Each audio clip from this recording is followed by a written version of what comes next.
What up, guys, and welcome back to Thomas Reacts here on the 360 Experience with myself, Thomas Mabaso. You know, guys, one of the biggest debates that has been taking place in the country right now is the future of the ANC. I mean, who is going to take over the ANC after Cyril Ramaphosa? That is the big question that a lot of people have been debating about. I mean, this debate takes place because the ANC find itself at the place where they actually lack people who can take the party forward, or people who are likable enough to take the party forward. But one person who really caught people's attention, it really has to be the Secretary General of the ANC, the current Secretary General of the ANC, Mr. Fikile Mbalula. I also believe that Fikile Mbalula, he is placing himself to be a potential future president of the ANC. I know that there are people who believe that there are candidates in the ANC. Some of those people, they talk about Ronald Lamola. Some, they talk about Paul Mashatile. I actually haven't heard people talk a lot about female candidates. So guys, the video that I want us to go through today is the interview with Alec Hogg when he invited William Meyer to talk about the same thing, the future of the ANC, who is going to be the president of the ANC. And these two gentlemen right here, they tend to think that Fikile Mbalula, he is also positioning himself to be the future of the future president of the ANC. So guys, I hope that you are going to stay with me throughout this video. Let's hear what Alec Hogg and William Meyer has to say about this.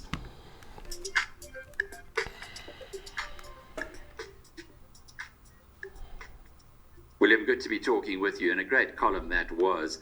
People who didn't know who Mbalula was are rapidly starting to understand that this former president of the ANC Youth League, nicely sandwiched in between Julius Malema and Malusi Gigaba, what a great company, I guess, is making a run now for the presidency. He is the chief of Luthuli House. How realistic is that, before we go into the details of how you explain why why his motivation for doing so is now becoming rather transparent? Yes, when I think when I first postulated this about 6 months ago, it was met with some skepticism on social media, and I can understand why. As you point out, he's not the most high-profile person, but although he is certainly one of the people within the ANC who seeks the limelight remorselessly and with some success on social media, where, as you pointed out, he calls himself Mr. Fix-It, or as his detractors like to call him Mr. Fix-Fuck-All.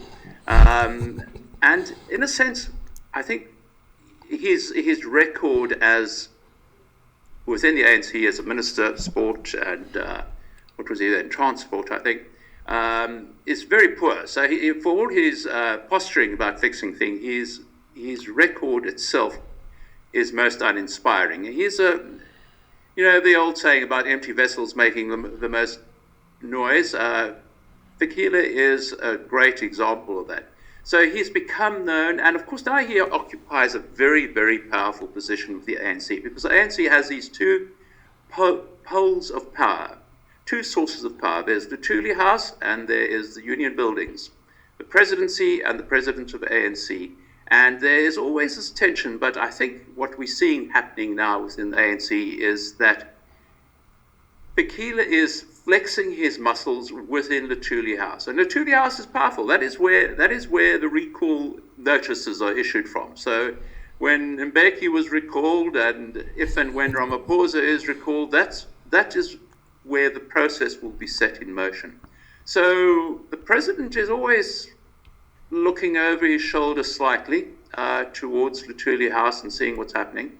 And what we have now is someone in Luthuli House who is willing to make all his plays in public, which is interesting. So in the past, these plays were being made, but from what I gather from what you just said now, not publicly, perhaps made behind closed doors.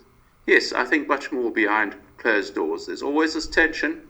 What has made it easier for Fikile to make it, I think by nature, he loves the public stage. So he would like to play out. There's no point in playing out the play behind closed curtains. For him, it's being on the stage, being seen, wearing the Gucci shirts and the designer sunglasses.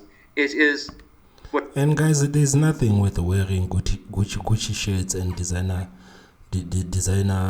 glasses, guys. There's absolutely nothing wrong with that. For him, it is a public spectacle that he'll extract maximum public value from it. So whereas previously this was played out behind scenes, that was partially because the leaders of the presidency were stronger people. And Mbeki was a person who tried very hard to keep control. And until he was unseated, it was a remorseless control. It was a stranglehold of the Julie House. Ramaphosa is a different kettle of fish. He's a very weak leader.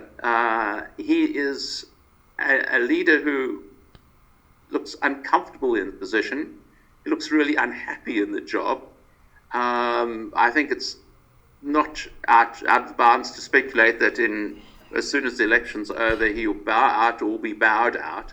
So we've got a dead hand on the tiller. We've got an empty suit sitting in the captain's chair, which allows Fikile far more space to move than he previously would have had. When people talk about Ramaphosa and whether Cyril Ramaphosa is weak or not, I think right now as South Africans we really need to make a decision whether Cyril Ramaphosa is weak or whether Cyril Ramaphosa is strong. Because I remember not so long ago when we were fighting the COVID-19, when Cyril Ramaphosa was implementing these curfews and these other regulations, some people were calling him a dictator, saying that Cyril Ramaphosa is a dictator because he's taking away their rights. But the same people, they turn around and they call Cyril Ramaphosa weak. I think as South Africans, at some point we really have to decide whether Cyril Ramaphosa is weak or whether he's strong. Because when he makes decisions, people call him a dictator. I mean, like you can see even what's been happening with the whole thing of public protectors. Some people are calling Cyril Ramaphosa a dictator. But at the same time, the same people, they turn around and they call him weak. So I don't know whether it has anything to do with the fact that they have problems with some of the decisions that Cyril Ramaphosa makes. Because if he makes a decision that people don't like, they start calling him a dictator. But when he makes a decision that everyone is cool with, and now everybody says he's weak. I mean, like Cyril Ramaphosa has always said it. He has never been the one to make decisions alone. Every time when he makes the decisions, he will tell you that I'm going to go and I'm going to consult with the stakeholders. I don't even know who these stakeholders are. And every time when he says that, people say he's weak. But every time when he comes on national television and says, okay guys, this is what is going to happen, people call him a dictator. You remember when the whole EFF shutdown thing was taking place, what did he do? He said, okay guys, I'm going to release the military, I'm going to release all the policing unit and making sure that the property is safe. We are not going to make the same mistake that we made during 2021 July unrest. We're not going to make the same mistakes. Right now, the malls are not going to be looted. No one is going to be burning everything. And what did people say? The people said that people said that Cyril Ramaphosa is a dictator because he's not allowing the EFF to protest freely by filling up the streets with military and police units. So that's why I'm saying sometimes as people we really have to come to a place where we make a decision whether Cyril Ramaphosa is a weak president or whether he's a strong president. It can't be both, guys. It can't be both. Because he's an interesting fellow. He's from the Free State, so he doesn't have those traditional Free State, my hometown. Power bases from the Eastern Cape or KwaZulu-Natal. He also comes from the Ace Magashule school, which is interesting because Magashule was also a Free Stater, who was also the ANC Secretary General. Ace took on the leadership, the political leadership, and lost. Is Fikile making a similar mistake, perhaps? Fikile is adept at switching. He clings to coattails, and he's adept at seeing which set of coattails are most likely to propel him into a higher position. So he joined the Ramaphosa faction at the very last moment before the December 2017 leadership contest. And prior to that, he was a Zuma man, and he appeared to be involved in all kinds of murky dealings on part of the Zuma faction in terms of paying off delegates to conferences and stuff. But I mean, like that, he made that change. So whether he has the fact that he doesn't have a discernible power base, I'm not sure that it matters as much in the ANC as it did. I mean, after all, we have Ramaphosa, who didn't come to the position of presidency from one of the traditional Xhosa or Zulu power bases. He came in through a different door.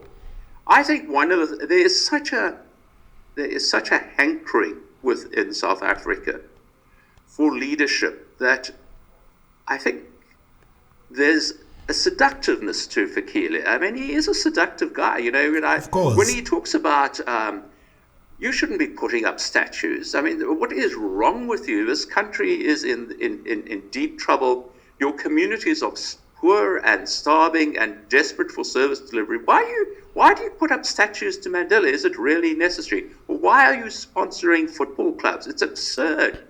These are the kind of things that that the leader of the country should be saying. But these are the things that should be coming from the Tuli House. They should be coming from the presidency. But, you know, I don't know if you just think back to when tourism department Before Alex goes on to talk about the tourism and the sports, no, not Alec, William. I think William is not giving Fikile Mbalula his credit, man. I think a lot of people expect Fikile Mbalula to play this identity politics that a lot of ANC politicians are playing, but Fikile Mbalula has actually made it very easy for him to navigate within the ANC because he has always chosen the ANC instead of personalities. That's why when Zuma was the president, Fikile Mbalula was bigging him up, and now that Ramaphosa is the president, Fikile Mbalula is doing the same thing by bigging Ramaphosa up. I remember even before in 2017, I think, when Ramaphosa was contesting with Nkosazana Dlamini Zuma, Fikile Mbalula, he was asked whether he's going to vote for Ramaphosa or whether he's going to vote for NDZ, and Fikile Mbalula said he's going to vote for the ANC.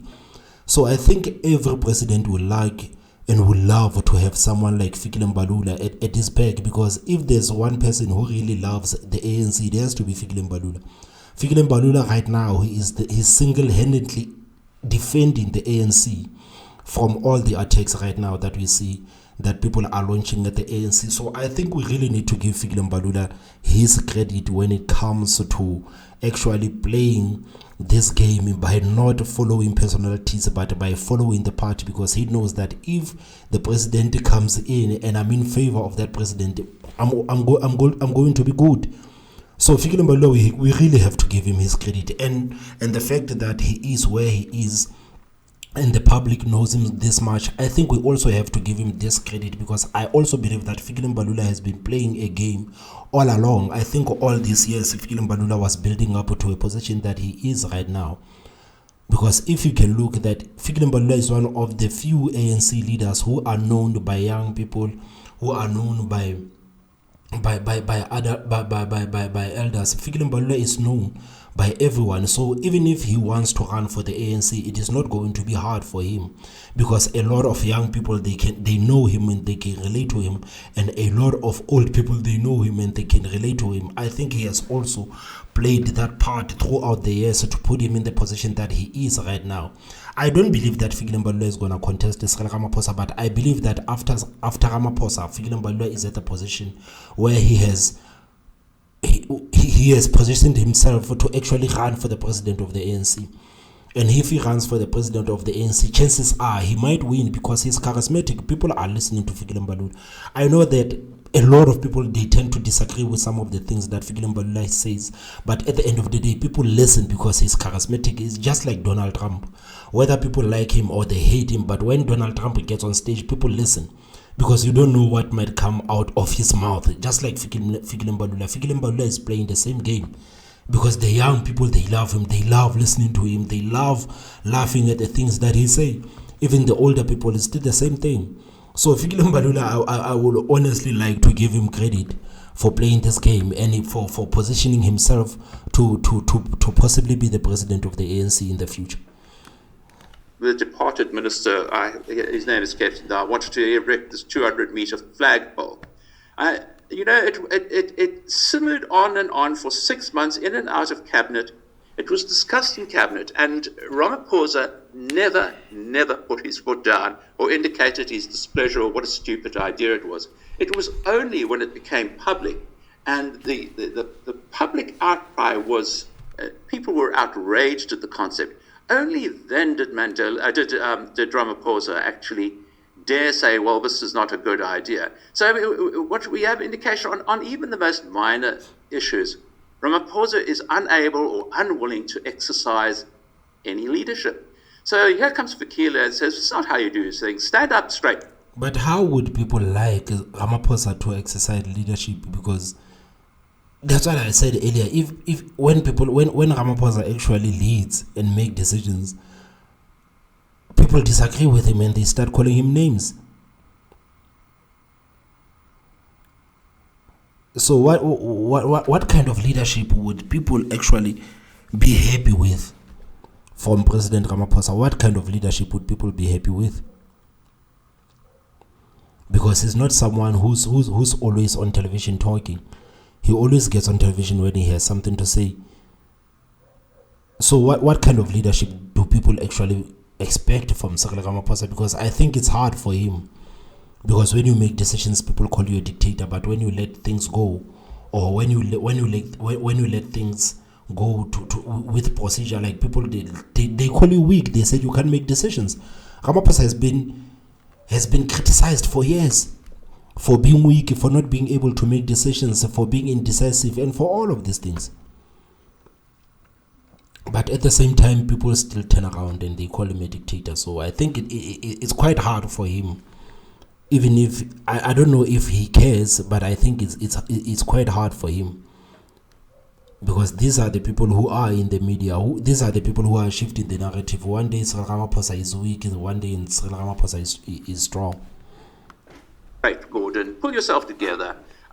He rebukes the president. He said, when there was this fight between the various energy ministers when the new electricity minister was appointed, he said, look, it looks like, Mr. President, looks as if you don't have control over your cabinet. You must sort it out.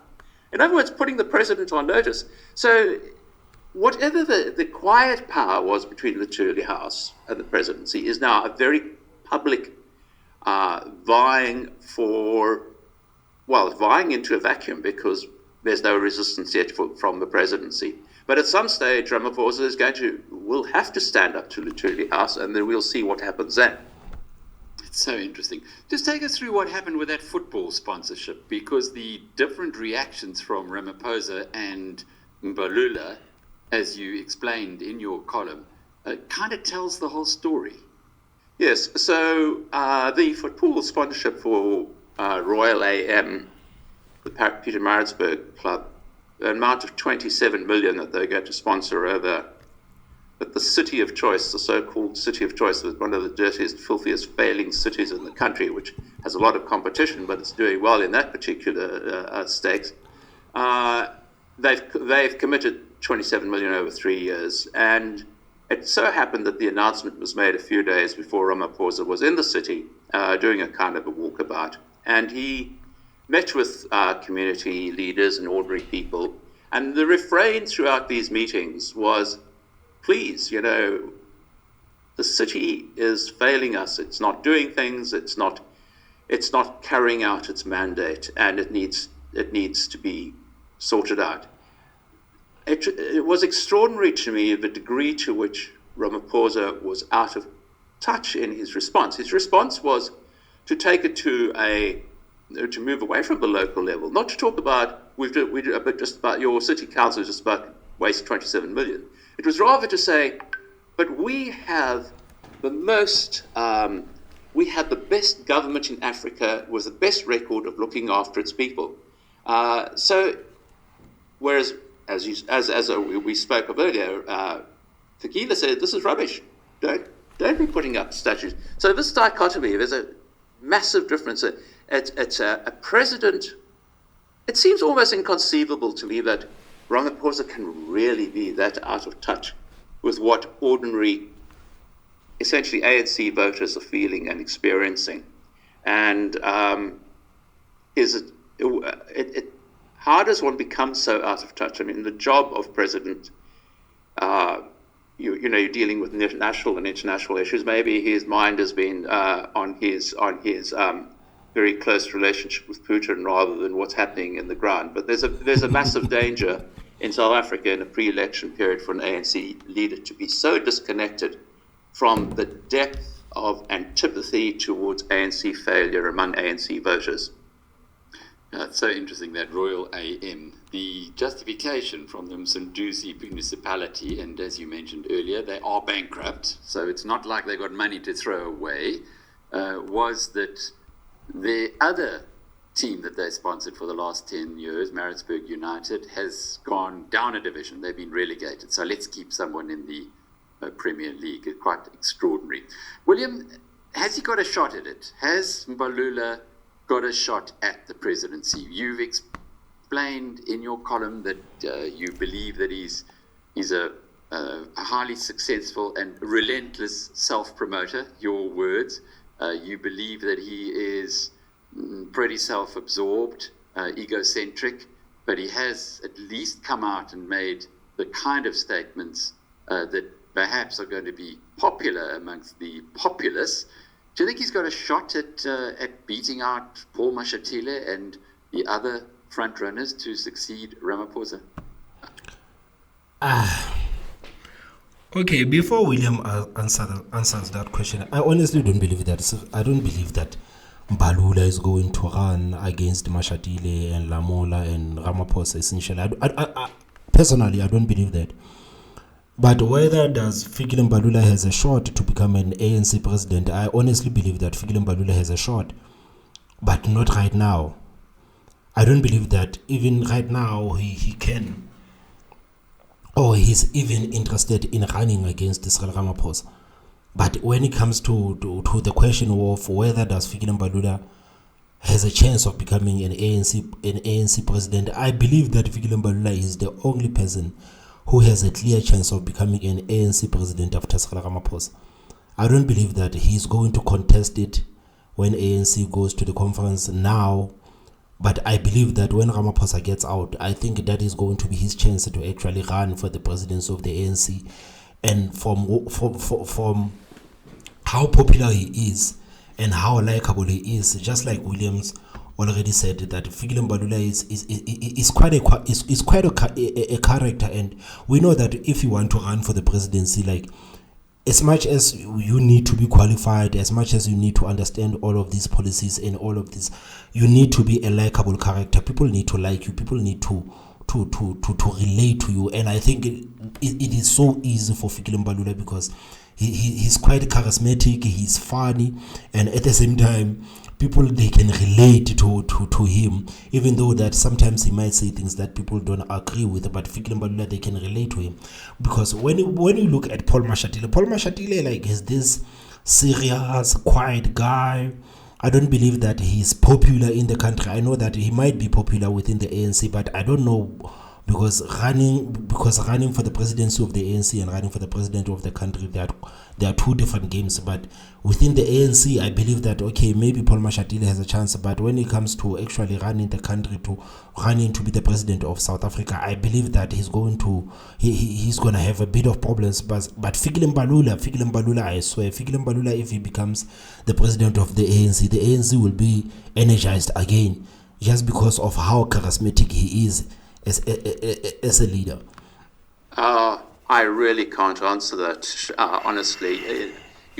stranger things have happened. I mean, Liz Truss became Prime Minister of the United Kingdom, although it was 44 days of it. But so we're in a ductile world where almost anyone can be shaped into president if the right degree of pressure and heat exists at that moment. He doesn't have, and I think the point you make, he doesn't have a natural power base, but he could be a compromise candidate. He could be an attractive deputy president to do a deal with, for Paul Mashatile to do a deal with. He's tainted, but he's not as tainted in terms of corruption as many of the other people in the ANC are. But on the other hand, that doesn't appear to be a major disqualification. It may even be a qualification in favour of your getting to the presidency, because it means that you're a person who can be pressured and also a person who has a vested interest in not letting all the skeletons come out of the cupboard. So it could happen. I think we're in for some very interesting times. And, if one sees, for instance, the array of people that you have coming through your studio, because one of the refrains that is really noticeable is this hunger for leadership in South Africa. Yep. We have a real sense that we're floating down the river towards a raging ocean, and there's no one really controlling the ship. And we just get buffeted about. So the one thing that I think in Mbalula, being such a great political operator, that is what he senses. That there's a real craving for someone else who will say the things that need to be. He will say, no more statues, or no more sponsorships. These are not things that a president of the ANC can command to be done. But quite frankly, if he issued that command, it wouldn't happen.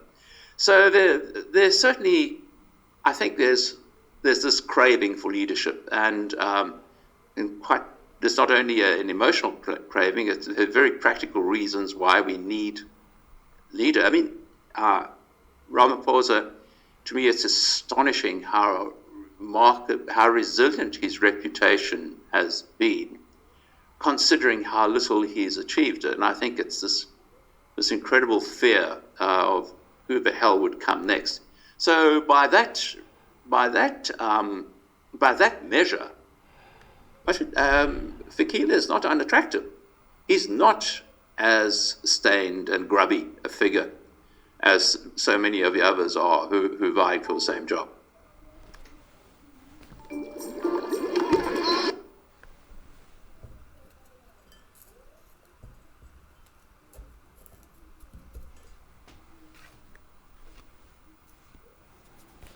Okay. Hiya, Loronic. Ooh, please.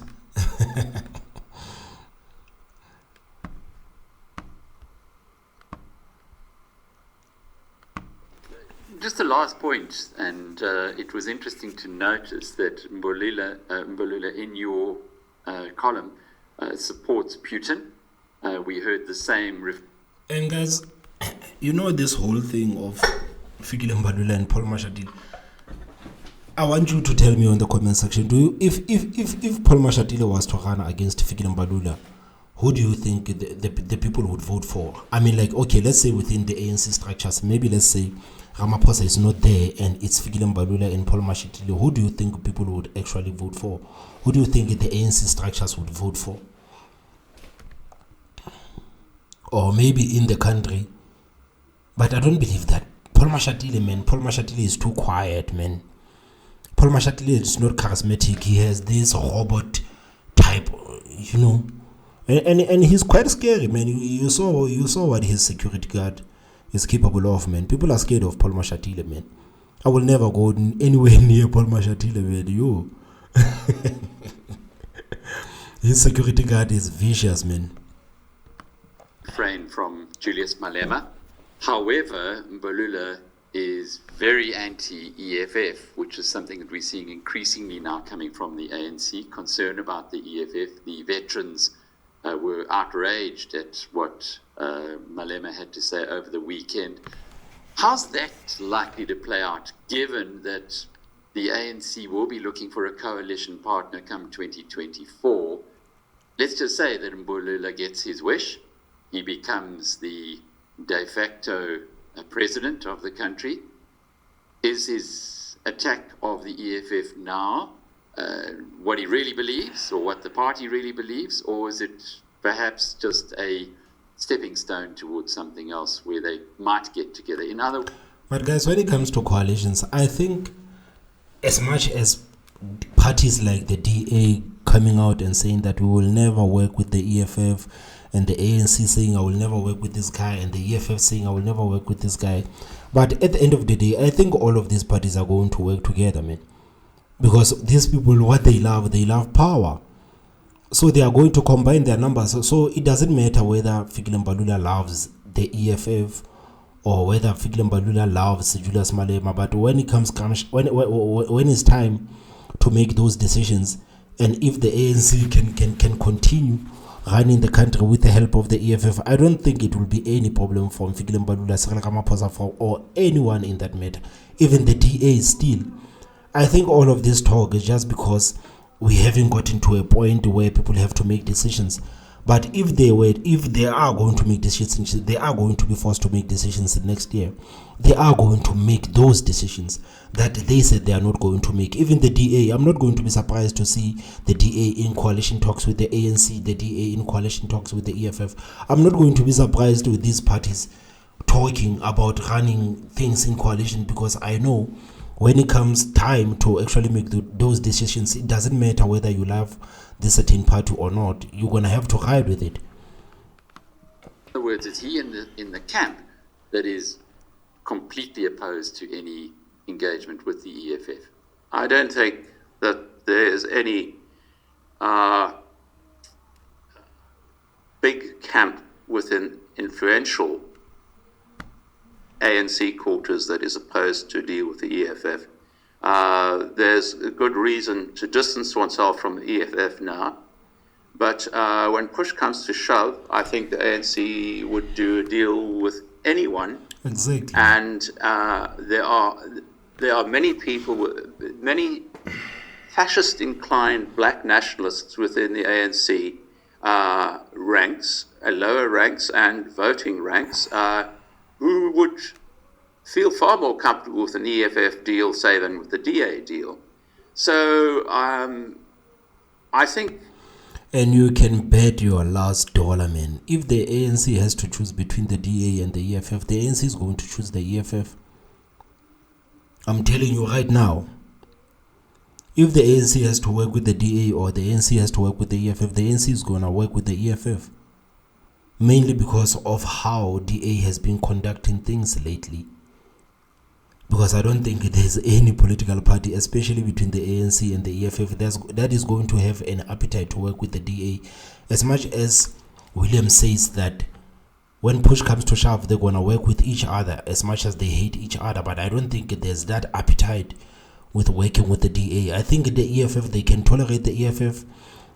Malema is familiar with the ANC, is familiar with a lot of people in the ANC. I think it's going to be easier for the ANC to work with the EFF. But when it comes to working with the DA, it's going to be quite complex.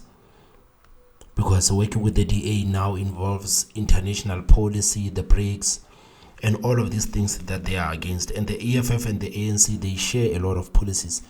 A lot of policies from the EFF and a lot of policies from the ANC. They can maybe make just a few adjustments, but they can work together. But with the DA, it's a different animal. Certainly, whatever any of these putative leaders are saying now, we can take with a pinch of salt. It's we're still far from the deal making, and the ANC would slit its grandmother's throat in order to remain in power, and it will do so. I think it's perhaps more rational for us to think of Mbalula as the deal maker, as the fixer rather than the fix-it. the fixer behind the scenes. He may very well, he will play certainly a very large role in whatever comes out, in whatever kind of structural arrangements are made between the two parties, between any of the parties working with the ANC, and who the eventual new leader of the ANC will be. William Meyer, who is traveling, so thank you for finding the time to talk with us. And I'm Alec Hogg from biznews.com. So guys, what do you think? Do you think that Mbalula actually has a chance to run for the ANC presidency? Even though, okay, maybe not now, but later, do you think that Mbalula is going to run for the ANC presidency? I believe that Mbalula is going to run for the ANC presidency.